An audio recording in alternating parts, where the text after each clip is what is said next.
Vote শেষ হতে আর ভারতীয় সময় মাত্র ৪ মিনিট বাকি, যেটা অফিসিয়াল সময়। তবে বুথে বুথে এখনো বেশ কিছু বুথে লম্বা লম্বা লাইন রয়েছে।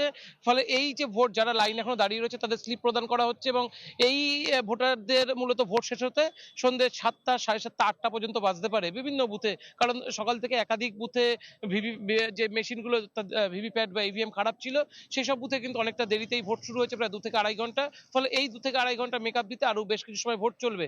তবে ৫টা পর্যন্ত নির্বাচন কমিশন যে হিসাব দিয়েছে, সেখানে রেকর্ড সংখ্যক ভোট পড়েছে। ভোট শেষ হওয়ার ১ ঘন্টা আগের হিসাব। সেই হিসাবে কি বলছে? সেই হিসেবে বলছে 89.99%, প্রায় ৯০% ভোট বিকেল ৫টা পর্যন্তই পড়েছে।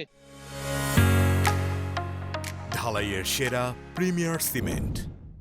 ৬টা পর্যন্ত হিসাব, বা তারপরে ৭টা বা ৮টা অব্দি কত ভোট পড়বে সেটা একটা প্রাথমিক হিসাব, হয়তো ৮টা বা ৯টার দিকে রাত পাওয়া যাবে। এবং সেটা যে ৯৫%-এর বেশি পড়বে, এটা একেবারেই পরিষ্কার, জলের মতো পরিষ্কার। এবং স্বাধীনতার পরে একটা মানে এই ধরনের ভোট, এত ম্যাসিভ ভোটাররা ভোট বুথমুখী হয়েছে, এই ধরনের ছবি পশ্চিমবঙ্গের ইতিহাসে বিরল।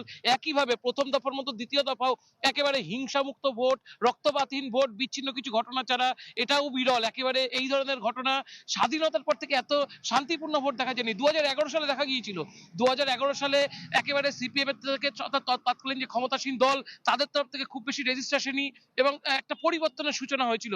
এখন যেহেতু একেবারে আদর্শ আচরণবিধি শেষ হয়ে যাচ্ছে, কিছুটা খুলে বলা যায় এখন।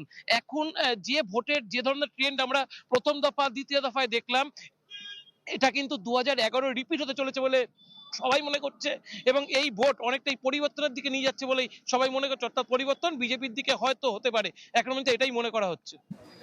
শুভজিৎ, আপনাকে অনেক অনেক ধন্যবাদ।